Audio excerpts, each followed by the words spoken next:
नमस्कार प्रेक्षकांनो. ठरलं तर मग या मालिकेच्या येणाऱ्या भागामध्ये जबरदस्त असा ट्विस्ट येणार आहे.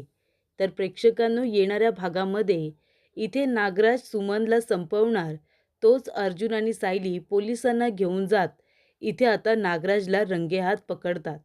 आणि त्याचबरोबर प्रेक्षकांनो, नागराजने विकत घेतलेल्या हवालदाराला अर्जुनने रंगेहात पकडून त्याला इथे कायद्याचा हिसका दाखवत अर्जुनने नागराजचं सत्य आणलं समोर. तर प्रेक्षकांनो, येणाऱ्या भागामध्ये कशा पद्धतीने या गोष्टी पुढे घडत जात आहेत आपण सविस्तरपणे बघूया. प्रेक्षकांनो, आपण बघितलं इथे नागराज आणि प्रिया दोघेही घाबरलेत, कारण अर्जुनने जीवाची बाजी लावून महिपतला पकडलंय. कारण महिपतकडून त्यांना 22 वर्षांपूर्वी घडलेल्या अपघाताचा मूळ सूत्रधार त्यांना बाहेर काढायचा आहे. नक्की तो मूळ सूत्रधार कोण आहे हे सुद्धा अर्जुनला माहिती आहे. तो नागराज काकाच असू शकतो.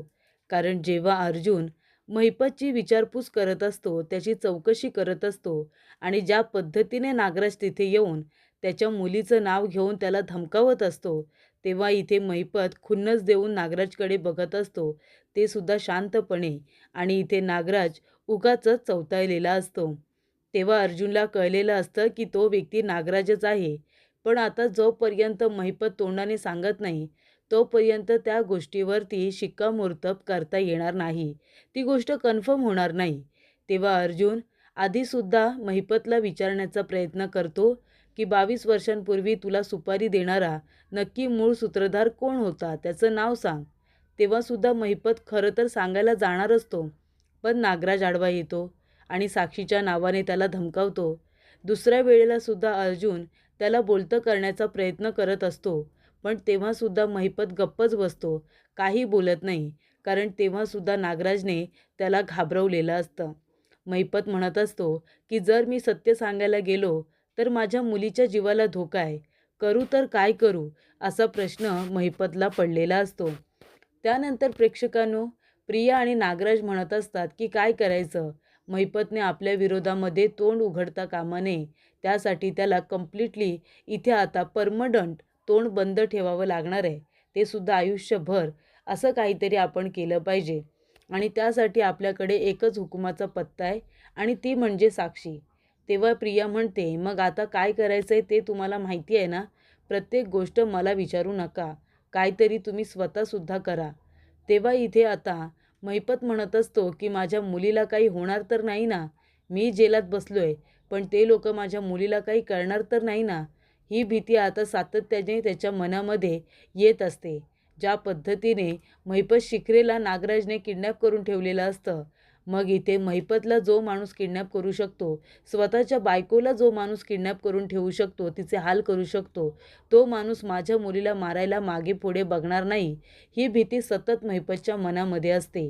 त्याने सुद्धा तो गप्प राहिलेला असतो. तेव्हा प्रेक्षकांनो, आता इथे महिपतला आयुष्यभर तोंड बंद ठेवण्यासाठी नागराजने एक प्लॅन केलेला असतो. त्याने साक्षीला फोन केलेला असतो आणि साक्षीला फोन केल्यानंतर तो तिला एका जंगलामध्ये अशा ठिकाणी बोलवतो जिथे त्याने सांगितलेलं असतं की महिपतला भेटता येईल किंवा मी महिपतला सोडण्याचा प्रयत्न करेन, पण त्या ठिकाणी तुला यावं लागणार आहे. आणि तेव्हा प्रेक्षकांनो, इथे आता साक्षी जंगलाच्या ठिकाणी आलेली असते आणि तिथे आल्यानंतर इथे नागराजने संपूर्ण सेटिंग तयार करून ठेवलेली असते. तो काडीपेटी लावतो आणि ती माचीची काडी त्या आता सुक्या पातेऱ्यावरती टाकतो. तिथे टाकल्यानंतर बरोबर साक्षीच्या गोल आग लागलेली असते आणि साक्षी मधोमध अडकते. तिचे आता अण्णा जेलमध्ये आहेत ही गोष्ट तिला बातम्यांच्याद्वारे लगेचच कळलेली असते. म्हणूनच माझे अण्णा घरी आलेले नाही आहेत म्हणून ती दुःखी झालेली असते. सचिनला ही गोष्ट सांगू शकत नाही, कारण सचिन तिला प्रश्न विचारेल आणि तो तिच्या आयुष्यातून निघून जाईल आणि ती एकटी पडेल, या गोष्टीने ती घाबरलेली असते. तेव्हा साक्षी आता आपल्या अण्णांसाठी त्या ठिकाणी रिस्क घेऊन जाते, पण शेवटीला काय होतं, नागराजने तिला फसवलेलंच असतं. तिच्या आजूबाजूला आग लावून तो व्हिडिओ तयार करण्यात आलेला असतो. ती म्हणत असते की वाचवा, मला वाचवा, तरीसुद्धा तिला तिथे वाचवायला कुणीसुद्धा येत नाही आणि तेव्हा साक्षी पूर्णपणे घाबरलेली असते.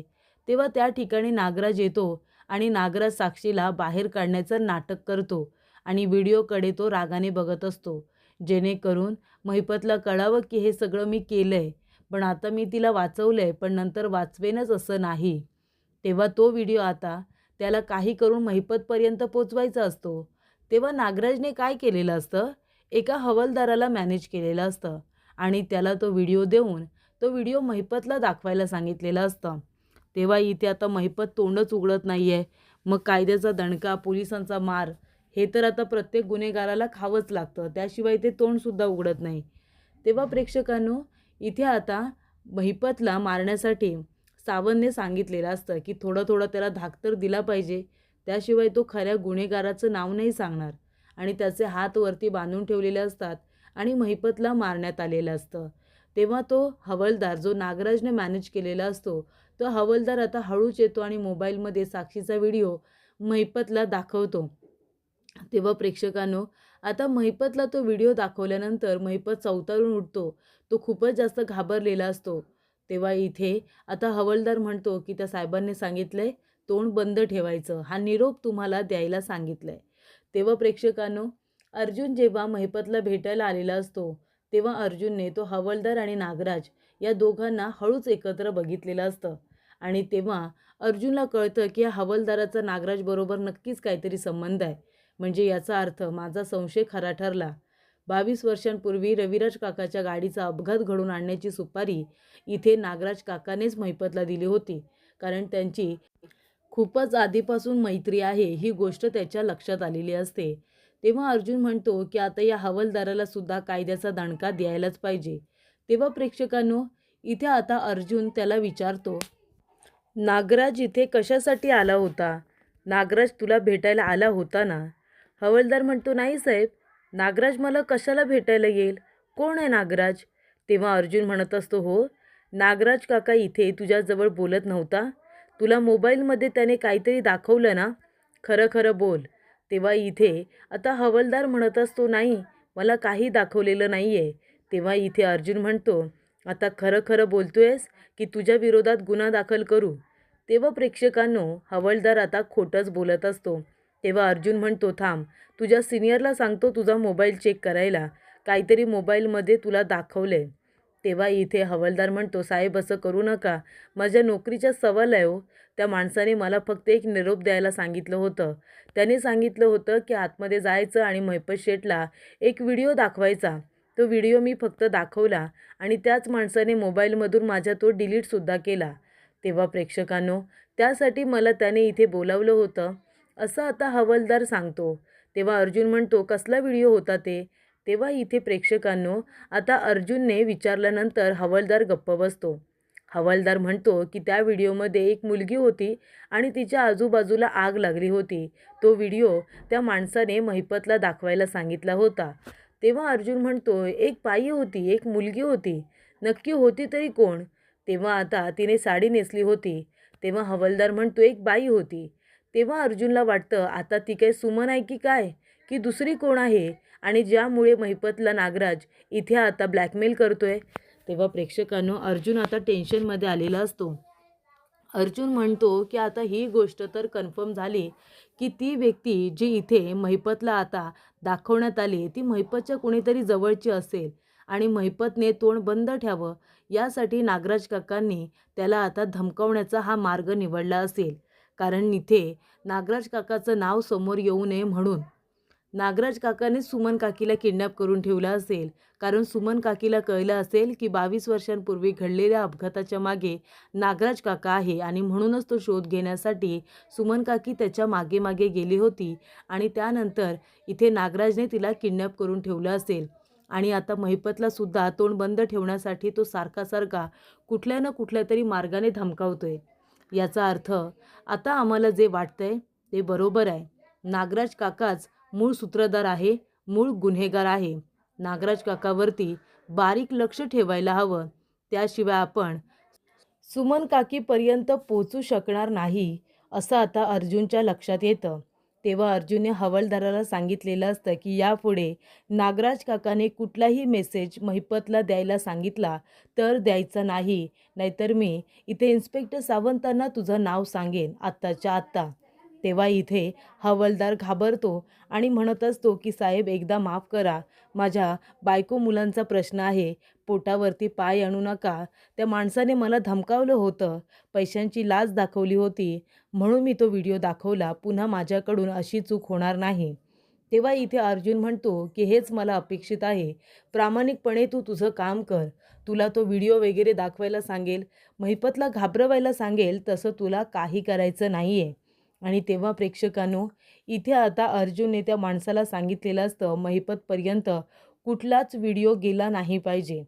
तेव्हा प्रेक्षकांनो, अर्जुन इथे आता सायलीला घडलेला संपूर्ण प्रकार सांगतो, चैतन्यला सांगतो. तेव्हा इथे सायली म्हणत असते की आता आपण सगळेजण प्रियावरती आणि नागराज काकांवरती लक्ष ठेवूया. या दोघांमुळेच आपल्याला कळणार आहे की सुमन काकी कुठे आहे. तेव्हा इथे नागराज सुमनला घाबरवत असतो. तो म्हणत असतो की सुमन जास्त बोलू नको. मी जर इथे तुझे छोटे छोटे छोटे छोटे तुकडे केले आणि बाहेर कुत्र्यांना खायला टाकले ना, तर कुणाला काही कळणार नाही. इथे कुणीच येत नाही. तेव्हा सुमन म्हणत असते की तुम्हाला करायचं आहे ते करा. मारून टाका, मला भीती वाटत नाही. तसंही तुम्ही गुन्हेगार आहातच. आणि महिपतला पकडले. अर्जुन सायली आता त्यांच्याकडून खऱ्या गुन्हेगाराचं नाव शोधूनच काढतील. बरोबर ना? पण तुम्ही मला मारूनच टाका. कारण जर मी जिवंत राहिले ना, तर मी सगळ्यांना ओरडून ओरडून सांगेन की तुम्ही खरे गुन्हेगार आहात म्हणून. 22 वर्षांपूर्वी जो माणूस सख्या भावाला मारण्याचा प्रयत्न करू शकतो, तो माणूस इथे स्वतःच्या मित्राला महिपत शिखरेला किडनॅप करून ठेवू शकतो. जो माणूस आपल्या बायकोला इथे एवढ्या दिवस बांधून ठेवू शकतो, तो माणूस मला मारायला कमी का करणार नाही? तुम्ही मला मारू शकता. मला आता खात्रीच पटलेली आहे आणि मला भीती पण नाही वाटत. तुमच्यासारख्या माणसाची बायको म्हणून राहण्यापेक्षा मी मरणं कधीही पसंत करेन. तुम्ही मला माराच ना. अहो मारा. तेव्हा इथे नागराज म्हणत असतो, सुमन गप्प बस, गप्प बस, तोंड बंद ठेव. नाहीतर खरोखर तुला मारायला मला वेळ नाही लागणारा. तेव्हा इथे आता सुमनला सुद्धा जगण्याची इच्छा नसते. ती म्हणत असते, मी थोडं तरी पुण्य केलं असेल ना, तर मी जिवंत राहीन. इथून बाहेर पडेन आणि सगळ्यांना ओरडून ओरडून सांगेन की तुम्ही खरे गुन्हेगार आहात. बघाच तुम्ही. तेव्हा प्रेक्षकांनो, इथे आता अर्जुन, सायली सगळेजण नागराजवरती लक्ष ठेवून असतातच. आणि इथे नागराजचा मोबाईल नंबर सगळेजण आता ट्रेस करत असतात की नागराज कुठे आहे. कारण आता त्या लोकेशनला अर्जुनला पोहोचायचं असतं. तेव्हा प्रेक्षकांनो, इथे आता प्रियाचा नंबरसुद्धा आता ट्रेस करण्यात आलेला असतो आणि नागराजचा सुद्धा. तेव्हा प्रिया जेव्हा जेव्हा नागराजला फोन करेल किंवा नागराज जेव्हा प्रियाला फोन करेल, तेव्हाच त्यांचं लोकेशन आता ट्रेस केलं जाणार असतं. आणि हे सगळे इन्स्पेक्टर सावंत यांची टीम करणार असते. आणि तेव्हा प्रेक्षकांनो, इथे जेव्हा आता प्रिया महिपतला तुम्ही घाबरवलत का, त्याचं तोंड बंद केलंत का, हे विचारण्यासाठी जेव्हा फोन करते, तेव्हा तो फोन आता ट्रेस करण्यात आलेला असतो. आणि तेव्हा नागराज त्या गोडाऊनमधूनच बोलत असतो. ते लोकेशन आता अर्जुन सायलीला सांगण्यात आलेलं असतं की या लोकेशनवरती आता नागराज दिसत आहे. कदाचित तिथे सुमनसुद्धा असेल. तेव्हा त्या लोकेशनवरती आता इन्स्पेक्टर सावंत, त्यांची टीम आणि अर्जुन, सायली, चैतन्य हे तिघेजणंसुद्धा असतात. आणि त्यानंतरला संपूर्ण गोडाऊनचा आता हेराव घातलेला असतो. आणि त्यानंतर बरोबर गोडाऊनचा दरवाजा उघडा करून अर्जुन, सायली आणि इथे सावंतांची टीम पूर्णपणे आतमध्ये अटॅक करते. आणि गोडाऊनमध्ये आता सगळीकडे शोधाशोध सुरू होते. तेव्हा अर्जुन, सायलीचं लक्ष जातं. तिथे आता सुमनला बांधून ठेवलेली असते आणि नागराज दूरवर उभा राहून फोनवरती बोलत असतो. तेव्हा अर्जुन इन्स्पेक्टर सावंतांना खुणावतो आणि म्हणतो की तुम्ही जाऊन आता नागराज काकाला पकडा, आम्ही सुमन काकीला सोडवतो. आणि अशा रीतीने इथे आता नागराजला रंगेहात पकडलेलं असतं. नागराज प्रियाला तेच सांगत असतो की सुमनला सुद्धा आता खुलं ठेवून आपण खूप मोठी चूक करतोय. नागराज म्हणतो की सुमनचं तोंड बंद केलं पाहिजे. तेव्हा प्रिया म्हणते, अहो काका काय बोलताय तुम्ही, स्वतःच्या बायकोला पण मारणार? तेव्हा नागराज म्हणतो, स्वतःची बायको जीवावरती उठल्यानंतर दुसरं काय करणार आहे मी? तिचं तोंड बंद करावं लागेल, कारण ती म्हणते मी सगळ्यांना ओरडून ओरडून सांगेन म्हणून. म्हणून तिचं तोंड मी आता बंद करतोय. आत्ताच्या आत्ता तिचे तुकडे करतो आणि तिला ठार करून टाकतो. तेव्हा प्रेक्षकांनो, इथे आता नागराज सुमनला मारण्याचा डाव रचत असतो. आणि तेवढ्यातच अर्जुन, सायली आणि इन्स्पेक्टर सावंतांची टीम संपूर्णपणे नागराजला रंगेहात पकडते. आणि तेव्हा इथे नागराजला त्याच्या गुन्ह्याची शिक्षा मिळते प्रेक्षकांनो. शेवटीला इथे आता सुमनचं पुण्य उभं राहिलेलं असतं आणि सुमन जगलेली असते आणि त्यानंतर नागराजला तर अरेस्ट करण्यात येतंच. पण सुमनसुद्धा सांगते की यांनी मला इथे बांधून ठेवलं होतं, याच माणसाने महिपत शिखरेला बांधून ठेवलं होतं आणि आता हा मला मारणार होता. तुम्ही योग्य वेळेवरती आलात आणि मला वाचवलंत, नाहीतर मी तुम्हाला जिवंत दिसले नसते. याच माणसाने 22 वर्षांपूर्वी भाऊजींच्या गाडीचा अपघात घडवून आणण्यासाठी त्या महिपत शिकरेला सुपारी दिली होती, असं इथे आता सुमनने कबूल केलेलं असतं. तर प्रेक्षकांनो, अशा रीतीने इथे आता एका व्हिडिओमुळे का होईना पण अर्जुन हा नागराजपर्यंत पोचलेला असतो. सुमनला सुखरूप त्याने सोडवलेलं असतं आणि नागराजला 22 वर्षानंतर का होईना पण त्याच्या गुन्ह्याची शिक्षा त्याला मिळालेली असते.